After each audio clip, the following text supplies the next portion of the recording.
misalnya, ya, posting ini ijazah asli gitu ya. Tapi ternyata yang punya ijazah nggak mengakui kalau itu asli, ya, kader partai itu, ya, dia yang harusnya bisa kena itu, dia bisa kena 8 tahun atau 12 tahun. Sedangkan Dr. Ismon, Dr. Tifa, saya tidak melakukan apapun terhadap barang elektronik. Dan yang penting apa? Barang elektroniknya nggak ada. Jadi dokumennya saya tadi tanya, mana dokumen yang dilaporkan? Nggak ada, Pak. Loh, kalau nggak ada ya gimana penyidik? Gitu loh. Kenapa nggak ada dokumen elektronik? Ini Undang-Undang Informasi dan Transaksi Elektronik. Pasal 5 ayat 1-nya harus ada dokumen elektronik. Jadi kalau dokumen elektroniknya nggak ada, sama saja dengan kita tiba-tiba Bang Rustam ini tiba-tiba dituduh melakukan, maaf ya, pembunuhan. Tapi mayatnya nggak ada. Gimana bisa dituduh beliau melakukan pembunuhan? Bahkan kalaupun ada mayatnya diperiksa dulu, diforensik dulu. Benarkah mayat itu terbunuh atau dibunuh? Kalau Bang Rusman tiba-tiba ngaku aja oh iya saya mau, ya kasihan beliau dong. Jadi saya ngajak teman-teman untuk lebih berpikir ya, termasuk juga penyidik ya. Jangan Anda mau ya diminta untuk mencantumkan pasal-pasal yang bukan peruntukannya gitu loh. Jadi 3 itu yang kemudian saya pertanyakan, ya, diselundupkan pasal itu. Jadi sekali lagi teman-teman, saya tetap mengapresiasi Polda Metro dan saya cepat ya jam 10 tadi itu sudah 24 pertanyaan. Ya, kalau rata-rata pada sampai 40-70 ya insya Allah nggak sampai sore ya, atau nggak sampai malam lah. Mungkin sore nggak apa-apa lah, sambil ngobrol-ngobrol sambil ngasih kuliah kan nggak apa-apa. Gitu. Jadi kita ngasih kuliah tentang Undang-Undang ITE tadi di dalam itu. Ini naskah akademiknya gini. Ini harusnya pasal ini digunakan. Oh siap bang. Itu. Jadi itu yang benar, jangan asal mau kita dipaksa. Orang itu harus tahu hukum, tapi jangan sampai orang itu kemudian dipaksa untuk menjalankan hukum yang tidak pada semestinya. Itu saya kira. Mereka tidak mau menampilkan ijazahnya. Bahkan ijazahnya sekarang konon adanya di Bareskrim Mabes Polri. Itu satu. Yang kedua, ada undang-undang tentang perlindungan saksi dan korban, kawan-kawan semua, pasal 10 ya, yang mengatakan kalau ada misalnya tindak pidana atau dugaan tindak pidana pemalsuan dokumen dalam kasus konkret dan kemudian ada laporan pencemaran nama baik yang dilakukan oleh orang yang dianggap melaporkan tersebut, maka yang harus didahulukan adalah laporan tentang ada dugaan tindak pidana pemalsuan dokumen atau ijazah palsu ya. Nah ini terbalik, yang cepat itu adalah pencemaran nama baik dan fitnahnya. Padahal kita tahu bahwa pencemaran dan nama baik jadi relevan kalau seandainya ijazah palsunya tidak terbukti. Tapi kalau terbukti kan tidak relevan lagi. Itu satu.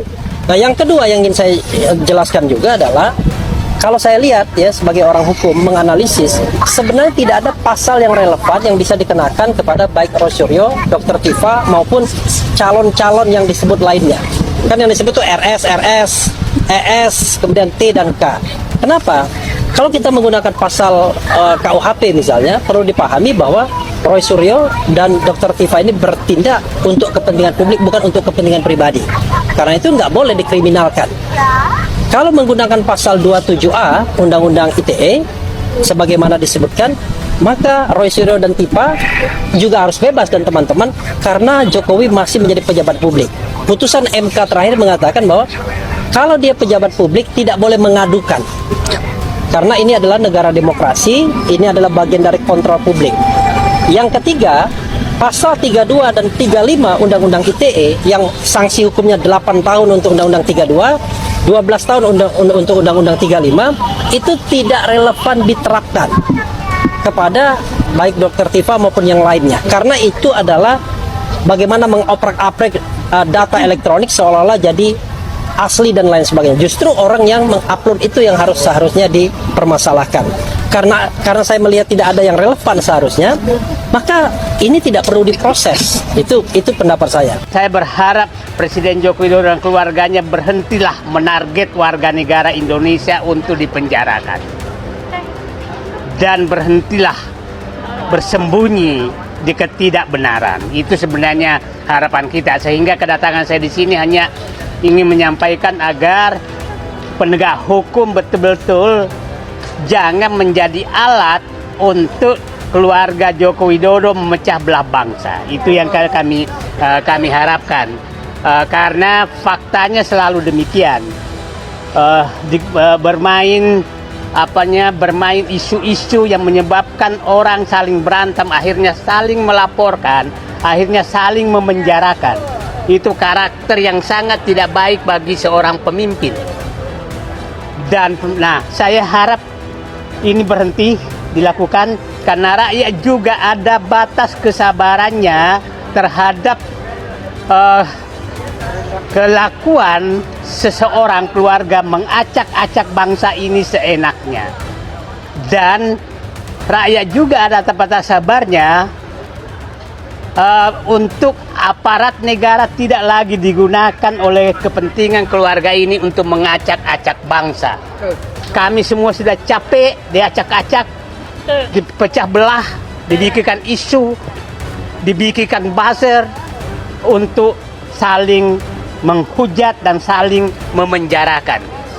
Saya berharap mantan Presiden Joko Widodo merenunglah nikmat apalagi Allah yang Anda diberikan kepada Anda sekeluarga.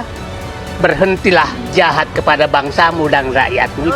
Itu saja yang saya harapkan. Dan kalau memang ada kesalahan, akuilah kesalahan itu. Dan insya Allah rakyat Indonesia paham kok. Dan janganlah bermain playing victim terus untuk mengadu domba rakyat Indonesia.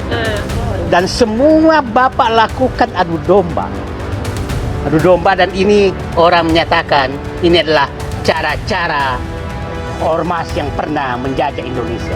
Itu jangan sampai itu yang terjadi. Sekali lagi, pada aparat berhenti jadi alat pemecah belah bangsa, tegakkan keadilan kebenaran, dan jangan jangan berharap bahwa para pejuang kebenaran akan diam walaupun menghadapi tantangan berat apapun, karena tidak ada cara menyelamatkan bangsa ini kecuali menyingkirkan para pengkhianat-pengkhianat.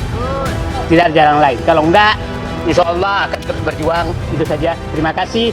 Sekali lagi, mudah-mudahan momentum ini digunakan aparat untuk menegakkan kebenaran, bukan menjadi pelindung pemecah belah bangsa. Terima kasih. Assalamualaikum warahmatullahi wabarakatuh. Salam warahmatullahi wabarakatuh. Ya. Inilah kalau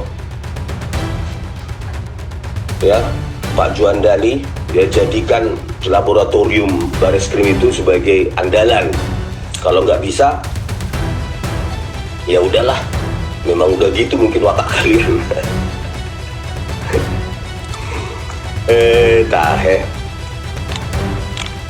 Terus apa lagi?